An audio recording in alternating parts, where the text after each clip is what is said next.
everyone, it's Jessica. Thank you for stopping by today to watch as I scrapbook these photos of my daughters when we were at a local nature preserve where they have built this really cool tree house. You can see that in the background there.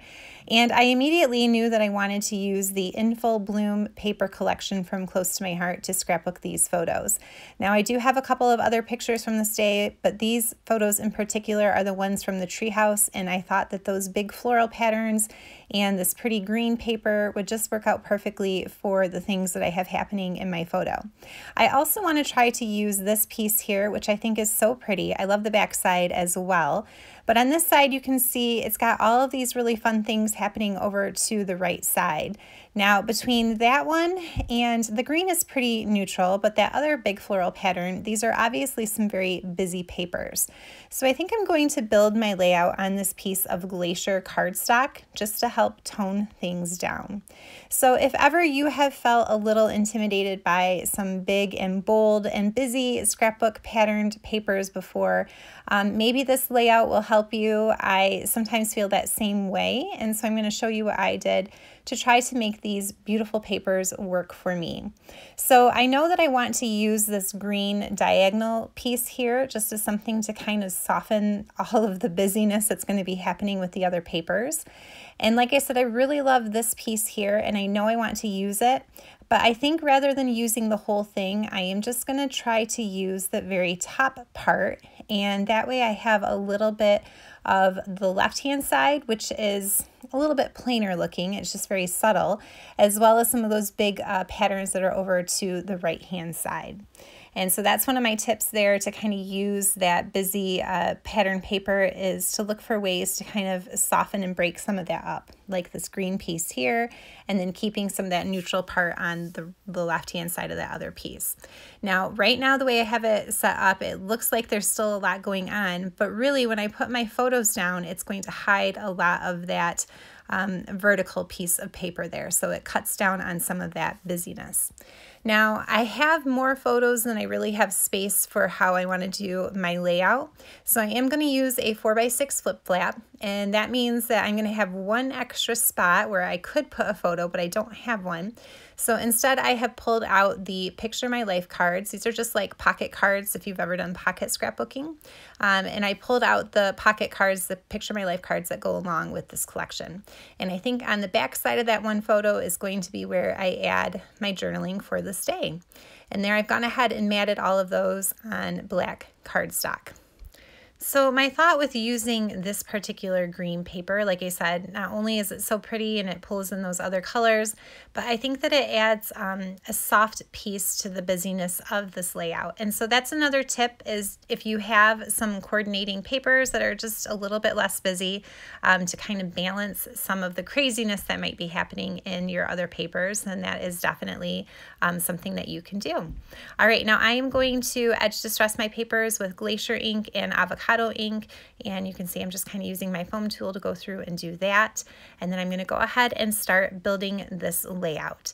So as I said, when I cut this, I cut it purposefully to keep that left-hand side, which has this really subtle, pretty old print kind of background, and that's going to be part of what softens my layout. And then I will let that right-hand side that has all of the patterns on it peek out to the side. And then right now, this one looks a little crazy, right? It looks like there's a lot going on my page. But again, those photos are going to go over top of it, and some of that will get hidden. And what I like about that is that even though it's a very busy piece of paper, it has all of the colors in it that are in my papers here in my pack. And so I will use it, and enough of those colors will kind of poke out that kind of pull it all together, but it's not going to end up looking quite so busy when everything is all said and done, because I'm going to have my photos over the top. So that's another tip to think about, is if you have one of those big bold pattern papers that you like, and it's the piece that has all of the colors in it that pull everything else together, you know, maybe can you use it in a way where it's matting your photos or something like that, that there's enough of that color peeking out from the side, but it doesn't make your layout, you know, too busy to look at. So, all right, I'm ready to put my flip flaps down, and you can see that you're just going to fold that to the back, and then there is this adhesive strip on it. I will put my photo in here just so I can kind of help place it on my layout and then stick it down. Now, if you've ever wondered about the stickiness of these flip flaps and how they're going to hold up over the years, let me tell you that those babies are really sticky. And once you put them down on your page, they're not going anywhere. My son, who is quite little, likes to look at his scrapbook pages, and he's a little rough with them. And I have never had a problem with any of my flip flaps. They are stuck to that page. And they're just this really wonderful way to add all of this extra space to what you're doing. So now I've got those 2 photos and a spot for journaling. Okay, so I'm ready to start thinking about embellishing, and I don't really know what I want to do yet, but I do have these really pretty black die cuts that came as part of this collection. So I'm just popping them out and laying them around so I can see what I have to work with. And there are a lot of really great options. I love especially those light bulbs. And there's this cute little camera and, some leaves and butterflies. But as I'm playing around with placing them and kind of seeing what I like, what I realize is that this page doesn't need very many embellishments because the paper itself is the embellishment. And you can see here this, one version that I have laid out. I'm looking at it and I don't like it because it's just too much. So I decide to sweep it all off to the side and then totally switch directions. So on my Cricut, I did cut out this title using the Art Booking Cricut collection.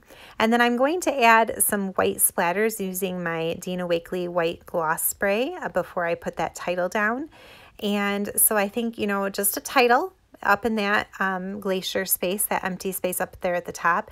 And then maybe just a little bit of green up here at the top as well, because I do have that green color down at the bottom of my page. And then above and beyond that, I don't think I need a whole lot else for embellishments. And so that was just something that I kind of realized as I was working on this layout. And again, if you are working with some big, busy, bold patterns and you're kind of feeling like it's a little too much on your page, then just know that, hey, you know what? The paper itself can be the embellishment. I like to think of it as the paper being the hero of the page. So I found that worked for me on this particular layout. I'm just adding a few tiny little touches here and there, like these beautiful black die cuts here. They came out of that collection that I was showing you. And then I did take that flower that I had cut from a different project and I never ended up using.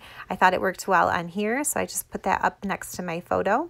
And I like that the green leaves are up there, like I said, to kind of bring that green up that I have at the bottom.